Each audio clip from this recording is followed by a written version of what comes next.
The first snow of December had just begun to fall over the sleepy streets of Portland. Inside, Maple and Steam, a little coffee shop tucked between a bookstore and an art supply store. The air was thick with warmth, cinnamon, and the low hum of indie music. Maya sat by the window, her laptop open but her mind far away. The cursor blinked on a blank document titled New Beginnings. She had been trying to write for weeks a freelance piece about hope and resilience, but lately, those two words felt foreign to her after losing her job at the publishing house and ending a long, draining relationship. She'd been struggling to rebuild her confidence. Each morning she told herself she'd start again, but by noon, doubt always seemed to sit across from her like an uninvited guest. She sighed, closing her laptop. That's when she noticed him, the man at the corner table. He was older, maybe in his late 50s, with silver hair tucked under a navy beanie. His coat was worn, his hands rough, and beside him sat an old leather notebook. Every so often, he'd look out the window, still waiting for someone who wasn't coming. When the barista called out her name, Maya walked up for her refill. As she turned back, she noticed the stranger fumbling through his pockets. He looked flustered. The cashier was patient, but firm. "I'm sorry, sir," she said softly. "Your card declined." The man nodded, embarrassed. "Ah, my mistake. Maybe it's the chip again." Before he could say more, Maya stepped forward and swiped her card. "I got it," she said simply. He looked up, surprised. "You don't have to do that." "I know," she replied with a small smile. "But I want to." He hesitated, then nodded gratefully. "Thank you. I'll pay you back next time." Maya laughed lightly. "It's just coffee. Consider it an early Christmas gift." He chuckled. "Then, Merry Christmas, young lady." As she sat back down, she noticed him glancing her way.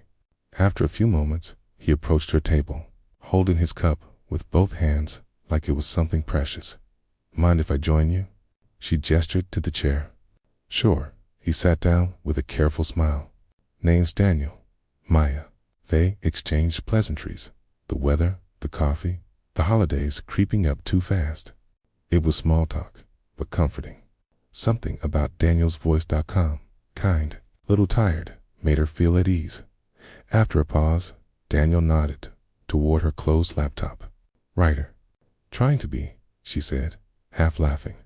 "I used to work for a magazine, but things changed." He smiled knowingly. Change has a way of doing that, catching us off guard. Maya studied him. "You sound like you've been through it too." He looked down at his coffee. "I used to be a music teacher, 30 years at the same school. Then budget cuts, new management, younger hires. You know how it goes." She nodded slowly. "I'm sorry." He smiled faintly. "Don't be. I miss the kids, the music. But life keeps playing new notes, even when we don't like the melody." Something about that sentence stuck with her.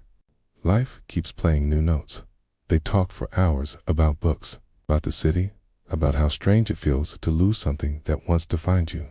When Maya mentioned her writer's block, Daniel chuckled. "You know, I tell my students that every song starts with silence. Maybe you just need to listen to yours for a while." She smiled. "That's beautiful," he shrugged. "Just old teacher wisdom." When Maya checked the time, it was nearly closing. "Wow, we've been talking for 3 hours." Daniel laughed. "Guess time flies when the conversation's good." She hesitated before asking, "Will I see you here again?" He nodded. "Every morning. Same corner, same old man, same terrible hat." They both laughed over the next few weeks. Maple and Steam became their ritual. Maya brought her laptop. Daniel brought his notebook. Sometimes they talked for hours. Sometimes they sat in silence, each lost in thought, yet strangely connected. One day, Daniel brought something wrapped in brown paper. "It's a gift," he said. Maya raised an eyebrow. "For me?" "Open it." Inside was a small music box, old, wooden, with delicate engravings. When she wound it, it played a soft, trembling melody. "It's beautiful," she whispered.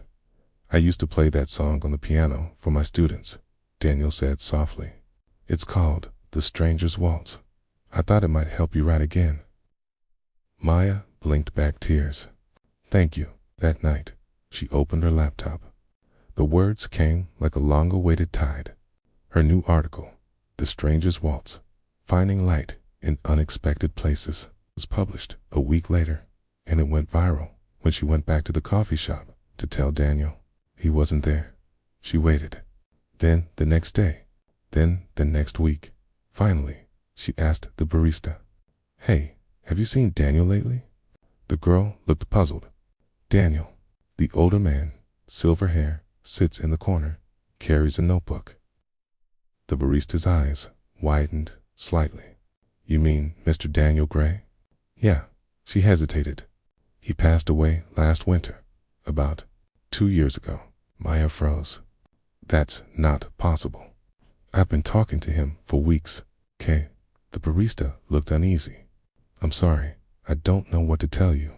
He was a regular here, used to sit right there." She pointed to the corner table. "He always carried a notebook and wore a navy beanie." Maya's heart pounded. She looked at the chair, at the window, at the faint reflection of the city lights on the glass. That night, she went home and opened the music box. The tune played softly, hauntingly, just as before. But this time, she noticed something new. Carved underneath, in tiny handwriting, were the words, "Keep writing, Maya. Every story starts with silence." She gasped. Tears blurred her vision.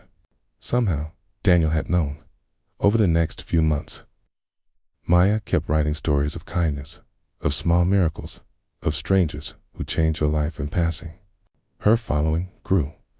Readers said her stories felt alive. And every time she sat at the coffee shop, she left an extra cup of coffee on the corner table, just in case. One snowy morning, a young man entered the cafe, nervous, lost, looking for a seat.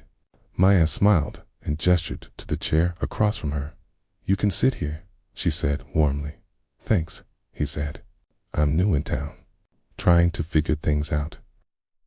She smiled knowingly. "Yeah, I know the feeling, man." And somewhere, faintly beneath the hum of the cafe and the rustle of snow outside, she thought she heard it, the soft, familiar tune of the Stranger's Waltz.